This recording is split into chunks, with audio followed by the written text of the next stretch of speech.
Bismillahirrahmanirrahim. Assalamualaikum warahmatullahi wabarakatuh. Saya Fani Fadil Ardiansyah, NIM E 2019-2418 dari kelas Ekonomi Syariah 10. Dan terima kasih buat dosen kami Dr. Muhammad Haris Baladi SEMM yang telah mengajarkan mata kuliah Ekonomi Pembangunan terhadap kami. Baik, di pertemuan kali ini saya akan menjelaskan teori perubahan struktural. Nah, teori perubahan struktural itu tersendiri dibagi menjadi 4. Yang pertama yaitu teori dualisme sosial Boyke. Apa isinya tersebut? Yaitu Boyke memperkenalkan istilah dualisme sosial dengan asumsi bukan suatu hal yang mustahil di tengah kehidupan masyarakat. Berlaku dua macam sistem yang amat berlainan. Keduanya saling berdampingan walaupun tidak dapat mempengaruhi satu sama lain. Tatanan sosial masyarakat yang lebih maju terdapat di negara-negara barat dan terus berlangsung sebagai imbas dari perdagangan luar negeri dan sistem penjajahan yang berlangsung selama berabad-abad. Jadi sistem ini itu berlangsung selama berabad-abad, selama sekian tahun begitu kurang lebihnya. Sistem sosial ini mengakibatkan perubahan cara berpikir segolongan masyarakat yang lebih maju mengikuti negara-negara lain yang sudah lebih dulu maju. Nah, baik, sistem teori dualisme sosial Boyke ini mengajarkan untuk mengubah cara berpikir seseorang yang dimana sebelumnya itu berpikir demikian menjadi berpikir lebih maju mengikuti negara-negara lain yang sudah maju. Jadi seperti itu sistemnya. Teori dualisme ini lebih tepatnya Boyke itu mengajarkan kita berpikir lebih maju, berpikir lebih ke depannya, lebih baik bagaimana suatu negara itu ke depannya lebih baik, lebih maju, lebih berpotensi terhadap negara yang lebih maju seperti itu. Nah, untuk yang kedua yaitu teori dualisme ekonomi Arthur Lewis. Nah, untuk teori ini sebuah artikel yang berjudul Pembangunan Ekonomi dalam Penawaran Tenaga Kerja yang Tidak Terbatas yang dimuat dalam majalah Inggris The Manchester School pada bulan Mei 1954. Teori ini pada intinya membahas mengenai pembangunan yang terjadi pada daerah pedesaan dan perkotaan serta proses urbanisasi yang terjadi di antara kedua tempat tersebut. Kemudian dibahas pula mengenai pola investasi yang ada pada sektor modern, termasuk di dalamnya mengenai mekanisme pengupahan yang kemudian sangat berpengaruh terhadap arus urbanisasi yang terjadi. Nah, dalam kajiannya Lewis ini mengasumsikan tentang struktur perekonomian di dalam suatu negara yang dikelompokkan sebagai berikut.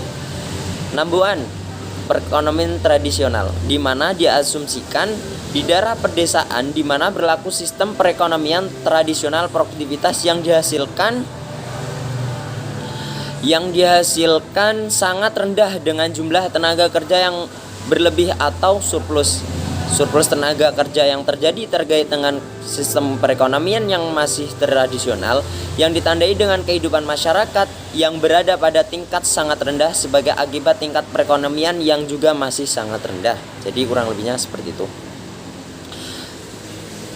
Dan number 2, perekonomian modern, di mana sistem perekonomian ini berada di daerah perkotaan dengan sektor industri yang memegang peran penting dalam kegiatan perekonomian. Dan yang ketiga, teori Lewis ini dikembangkan dengan melakukan pengkajian lebih mendalam terhadap permasalahan tersebut dengan berdasarkan unggapan di bawah ini. 1. Menutup diri terhadap kegiatan perdagangan dengan negara lain dan investasi asing. Menurut teori Arthur Lewis ini, yang pertama yaitu suatu negara itu menutup terhadap kegiatan perdagangan dengan negara lain, investasi asing atau sistem ekspor impor seperti itu. Yang kedua yaitu faktor produksi yang dapat diatur adalah para pekerja. Yang ketiga, kemajuan teknologi yang digunakan baik sektor pertanian maupun industri. Yang keempat, dalam sektor modern berlaku fungsi produksi OM sama dengan F atau K, L, di mana K dan L saling mensubstitusi atau saling berkolaborasi seperti itu. Dan yang kelima, tabungan dan investasi hanya dimiliki oleh mereka yang memiliki kemampuan. Dan yang keenam, pada sektor pertanian terhadap pengangguran semu, yaitu para pekerja mendapat upah subsisten dan tidak memiliki tabungan, seperti itu. Untuk teori yang ketiga, yaitu teori pola pembangunan Hollis-Sanery. Menurut Hollis-Sanery, dalam teorinya terjadi perubahan dalam struktur ekonomi pada negara-negara yang sedang berkembang, di mana sebelumnya mengedepankan sektor pertanian yang masih sederhana atau tradisional beralih ke sektor industri. Hasil penelitian Sanery menunjukkan bahwa perubahan tatanan sistem produksi akan berjalan seiring dengan adanya kenaikan pendapatan per kapita masyarakat. Nah, baik seperti itu. Yaitu suatu negara yang sebelumnya lebih mengutamakan pertanian sebagai sektor pokok dalam menunjang kegiatan perekonomian, mulai berubah dengan menjadikan sektor industri sebagai sektor andalan perekonomian. Jadi seperti itu.